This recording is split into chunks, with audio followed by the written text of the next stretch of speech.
الحمد للہ رب العالمین والصلاة والسلام علی رسول الکریم اما بعد فاعوذ باللہ من الشیطان الرجیم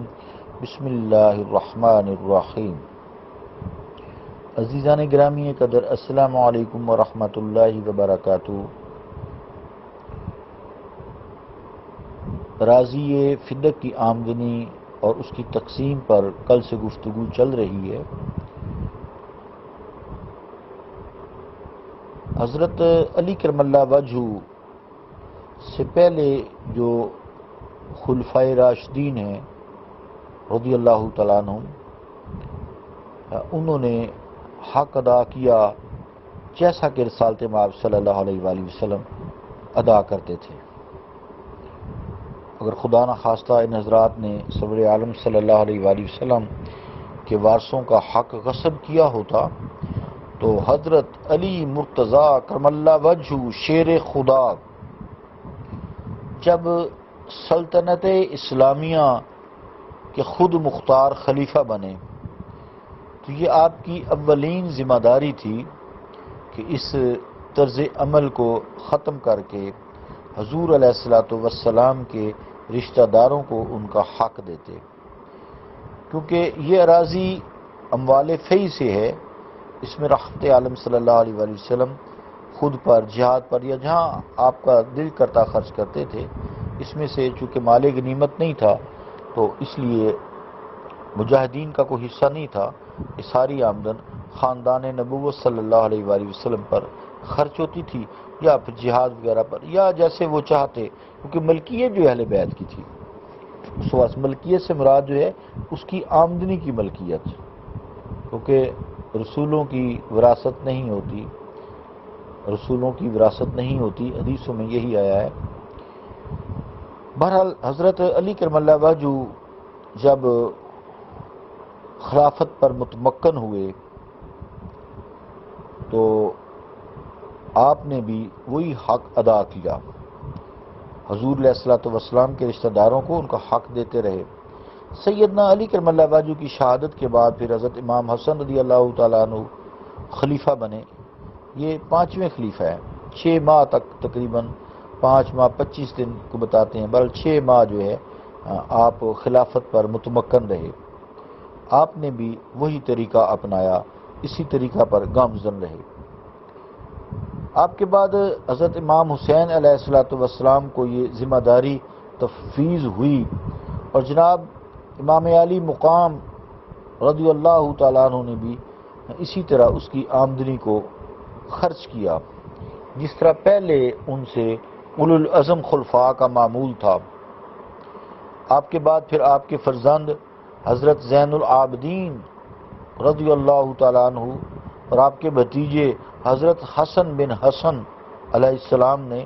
مشترکہ طور پر یہ ذمہ داری سنبھالی۔ ان کے بعد حضرت حسن رضی اللہ تعالیٰ کے فرزند حضرت زید اس فریضہ کو ادا کرتے رہے۔ الامام ابو عبداللہ بن محمد بن اسماعیل البخاری، الصحیح، اسلام آباد، ادارہ تحقیقات اسلامی، جلد 2، صفحہ 575 576، وہاں سے یہ اقتباس لیا ہے۔ ان ائمہ اہل بیت اور پیشوایان امت کے اس طرز عمل نے اس حقیقت کو مہر لگا دی اور ثابت کر دیا کہ ان اموال کے بارے میں ان ائمہ اہل بیت کا طرز عمل بھی وہی تھا جو حضرت ابو بکر صدیق رضی اللہ تعالیٰ عنہ نے اختیار کیا تھا۔ بلا شبہ وہ اہل حق تھے اور ان کا طرز عمل بھی برحق تھا۔ حضرت صدیق اکبر رضی اللہ تعالیٰ عنہ اور حضرت فاروق اعظم رضی اللہ تعالیٰ عنہ پر زبانیں تان و دراز کرنے والے ذرا خود سوچیں۔ میرا دل تو نہیں کرتا تھا میں اس ٹاپک کو چھیڑوں، لیکن حقائق سے آگاہ کرنا اگر کوئی شخص اپنی ذمہ داری سمجھے تو ضروری ہے، کیونکہ اگر اس کو حق پتہ ہے تو اس کو چھپانا گناہ کے زمرے میں آتا ہے۔ اس وجہ سے یہ میں بات کر رہا ہوں، کیونکہ ان ائمہ اہل بیت کے بارے میں بعض لوگوں نے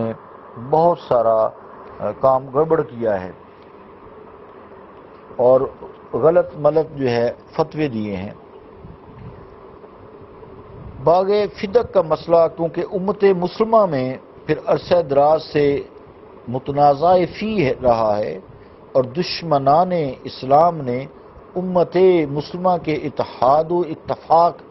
کی قلعہ پر اس مسئلہ کی آڑ لے کر شب خون مارنے کی بارہا کوشش کی ہے۔ بارہا کوشش کرنے کے باوجود جو ہے جو راسخ العلم بندے ہیں، خواہ وہ کسی بھی جماعت سے ہوں، وہ قائم ہیں، ان کو صحیح سمجھ ہے، لیکن جو کم فہم ہوتے ہیں وہ پھر ایسی گفتگو کرتے ہیں، خاص طور سے بڑے بازاروں میں لوگوں کے سامنے، جن میں صحابہ کرام اور اہل بیت کی رسپیکٹ جو ہے وہ خراب ہوتی ہے۔ اللہ رب العالمین ہمیں تمام صحابہ، اہل بیت سب کی ادب و احترام اور عزت و تکریم کرنے کی توفیق عطا فرمائے۔ اس لیے یہ بات ضروری ہے کہ اس مسئلہ کی مزید وضاحت کی جائے تاکہ اللہ تعالیٰ طالبان حق کو توفیق عطا فرمائے کہ وہ حقیقت کو سمجھیں، حقیقت کو سمجھ کر ان کے دل جو ہے ان کی محبت سے، جو رسول کریم صلی اللہ علیہ وسلم نے فرمایا ہے کہ میرے صحابہ روشن ستارے ہیں۔ ایک بات یاد رکھیے کہ صحابہ جو ہیں ان کا ایک خاص عہد ہے، اس کے بعد صحابی کوئی نہیں ہے، چونکہ صحابی کے لیے شرط ہے کہ رسول کریم صلی اللہ علیہ وآلہ وسلم کا چہرہ اقدس ایک لمحے کے لیے چاہے زیارت کرے، لیکن گھر والے تا قیامت تک آتے جائیں گے، چونکہ قرآن کریم نے سورہ الاحزاب میں فرمایا ہے کہ انما یرید اللہ لیذھب عنکم الرجس اہل البیت ویطہرکم تطہیرا، کہ بے شک اللہ تعالیٰ چاہتا ہے کہ اے میرے نبی کے گھر والو، اللہ تعالیٰ تمہیں پاک کر دے، پلیدگی تم سے دور کر دے۔ اس آیت کے حوالے سے اس آیت میں فعل مضارع ہے اور فعل مضارع حال پہ بھی بولا جاتا ہے، یعنی موجودہ زمانے پہ بھی، اور مستقبل یعنی آنے والے زمانے پہ بھی بولا جاتا ہے۔ تو اس لیے یہ آیت خود بتاتی ہے کہ اہل بیت تا قیامت تک آتے رہیں گے، جن میں میرے اور آپ کے مصطفیٰ آقا علیہ الصلوۃ والسلام کا خون جو ہے ان اہل بیت کی رگوں میں دوڑتا رہے گا۔ تو اس لیے اللہ تعالیٰ ہمیں حق کو سمجھنے کی توفیق بھی دے، اور اللہ کریم جو ہے ہمیں اس پہ کاربند ہونے کی توفیق دے، اور ہمیں اہل بیت کی عزت و تکریم کی بھی توفیق دے، اور اس کے ساتھ صحابہ کی بھی عزت و تکریم کی توفیق دے، کیونکہ آپ نے فرمایا میرے اہل بیت جو ہیں، میرے صحابہ جو ہیں یہ روشن ستارے ہیں، اور اہل بیت دو گنا عروج ہے، گھر والے بھی ہیں اور صحابہ بھی ہیں، یعنی اہل بیت ڈبل ستارے ہو گئے نا، پھر گھر والے بھی ہیں نا، صحابہ بھی ہیں۔ تو صحابی کو فرمایا کن نجوم، یہ روشن ستارے ہیں، ستاروں کی طرح ہیں۔ تو اس لیے ہمارے بعض دوست کلمہ گو مسلمان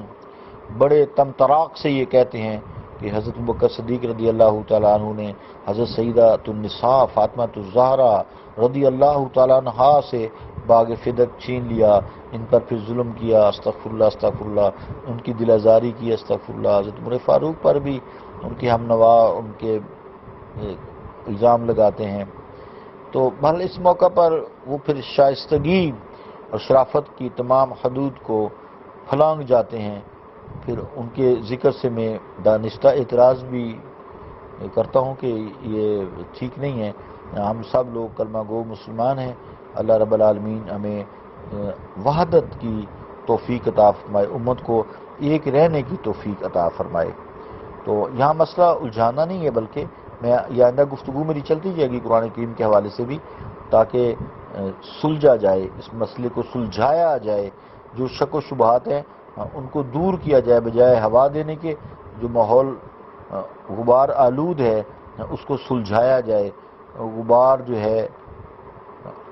آلودہ جو فضا ہے اس کو معطر کیا جائے۔ حق و باطل میں امتیاز کرنا ہمارا کام ہے۔ انشاءاللہ میں وقت پورا کال کروں گا، باقی وما علینا الا البلاغ۔